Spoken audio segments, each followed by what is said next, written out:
안녕하세요. 성령 플러스입니다. 오늘은 요한계시록 14장에 나오는 두 낫의 환상에 관한 말씀입니다. 요한계시록 14장에 나오는 두 낫의 환상은 마치 한 편의 장엄한 영화처럼 하늘과 땅을 아우르는 마지막 날의 수학 장면을 보여주고 있습니다. 요한계시록 14장에는 두 개의 낫이 등장을 합니다. 하나는 구원받은 성도들을 거두기 위한 낫이며 또 다른 하나는 하나님의 진노를 집행하는 심판의 낫입니다. 이 장면은 단순한 묘사가 아닙니다.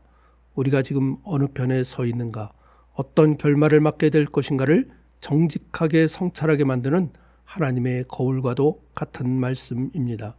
하나님께서는 이 세상의 마지막 날에 두 종류의 낫을 들게 하실 것입니다.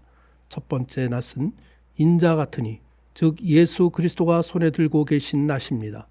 이 낫은 오랜 세월을 기다리며 믿음을 지킨 성도들을 거두는 구원의 낫입니다. 또 하나의 낫은 하나님의 명령을 받은 천사가 들고 있는 낫입니다. 이 낫은 심판의 낫으로 죄악으로 무르익은 세상을 향한 하나님의 진노의 도구입니다. 이 두 낫은 서로 다른 결과를 가져옵니다. 하나는 생명을, 다른 하나는 멸망을 의미합니다. 요한계시록은 이처럼 상징적인 표현을 통해서 지금의 삶이 결국은 하나님의 추수 앞에 서게 됨을 경고하고 동시에 위로하고 있는 말씀입니다. 그러므로 요한계시록의 말씀은 성도에게는 구원의 소망이요, 불신자에게는 회개의 촉구가 되는 말씀인 것입니다. 요한계시록 14장 14절은 이렇게 시작을 합니다.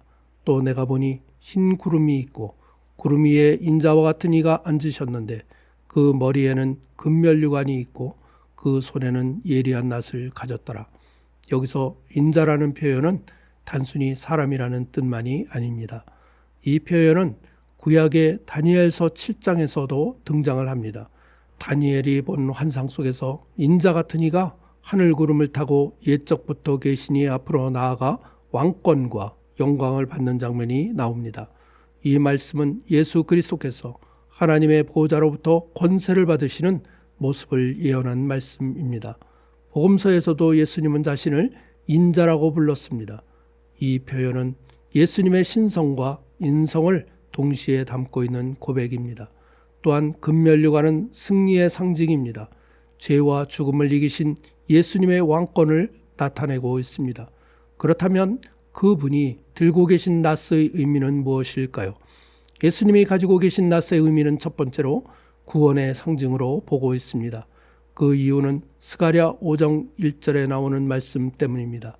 내가 다시 눈을 들어 본즉 날아가는 두루마리가 있더라. 여기에서 날아가는 두루마리가 헬라어 70인역 성경에서는 낫으로 번역이 되어 있습니다. 여기에서 두루마리는 하나님의 말씀을 상징합니다. 그러므로 예수님이 들고 계신 낫은 스가랴 5장의 두루마리와 같은 단어로서 하나님의 말씀으로 해석을 할 수가 있습니다.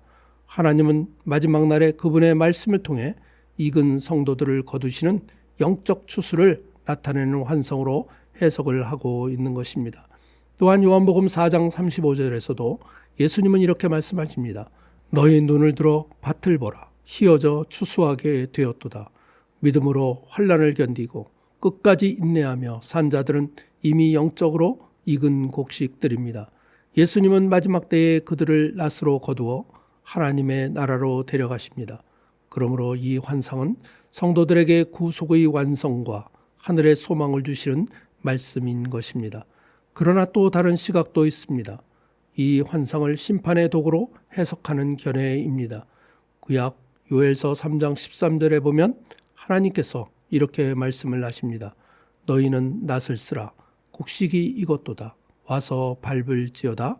포도주 틀이 가득히 차고 포도주 독이 넘치리. 그들의 악이 크미로다. 이 말씀에서 낫은 명백히 심판의 도구로 등장을 합니다. 즉 익었다는 말이 꼭 좋은 의미만은 아니라 죄악이 극에 달했음을 의미하기도 합니다. 요한계시록의 낫도 이러한 관점에서는 하나님께서 죄악으로 가득 찬 세상을 향해 내리치시는 진노의 심판이 될 수가 있습니다. 따라서 예수님의 낫은 구원의 도구이면서도 동시에 하나님의 심판의 도구가 될 수 있음을 볼 수가 있습니다. 그러므로 하나님의 말씀을 믿고 따르는 자들에게는 구원이 따르고 그분의 말씀을 거부한 자는 심판에 이르게 될 것입니다. 이제 우리는 두 번째 낫을 보게 됩니다. 이번에는 예수님이 아니라 하늘에서 온 천사가 낫을 들고 있는 환상입니다. 17절 말씀. 또 다른 천사가 하늘에 있는 성전에서 나오는데 역시 예리한 낫을 가졌더라.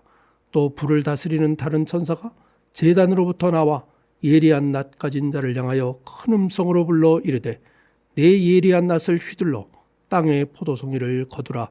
그 포도가 익었느니라 하더라. 특별히 또 다른 천사는 불을 다스리는 천사라고 표현이 되어 있습니다. 불은 성경에서 언제나 심판의 상징으로 자주 등장을 합니다. 그리고 그 천사는 하늘 성전의 제단으로부터 내려옵니다. 그곳에서 무슨 일이 있었을까요? 요한계시록 6장과 8장에 보면 순교자들의 영혼이 제단 아래에서 하나님께 부르짖는 장면이 나옵니다. 즉 그 천사는 그들의 기도에 응답하여 하나님의 명령을 받아 낫을 들고 나오는 것입니다. 그 낫은 단호하고 날카롭습니다. 땅의 포도송이를 거두라는 말은 죄악이 무르익은 자들을 수확하라는 뜻입니다. 포도가 익었다는 것은 그들이 더 이상 돌이킬 여지도 없이 죄악으로 충만해졌음을 의미합니다. 하나님의 은혜가 더는 머무를 수 없는 상태가 되었을 때 그 낫은 휘둘러지게 될 것입니다. 예리한 낫을 든 천사는 하나님의 명령에 따라 그 명령을 실행합니다. 19절 말씀입니다. 천사가 낫을 땅에 휘둘러 땅의 포도를 거두어 하나님의 진노의 큰 포도주 틀에 던지매 성 밖에서 그 틀이 밟히니 틀에서 피가 나서 말굴레까지 닿았고 1600 스타디온에 퍼졌더라. 여기에서 틀은 구약시대의 포도틀처럼 짓밟아 즙을 짜는 장소입니다. 하지만 이 틀에서 흘러나오는 것은 포도즙이 아니라 피입니다. 이 피는 말의 굴레 높이까지 차오르고 1600 스타디온, 즉 약 360km에 걸쳐 퍼지게 됩니다. 이것은 단순한 숫자가 아닙니다. 1600이라는 숫자는 4 곱하기 4 곱하기 10 곱하기 10입니다. 1600을 나타내는 이 숫자는 4라고 하는 세상의 수와 10이라고 하는 완전수의 조합으로서 하나님께서 세상을 완전히 심판하신다는 의미가 담겨 있습니다.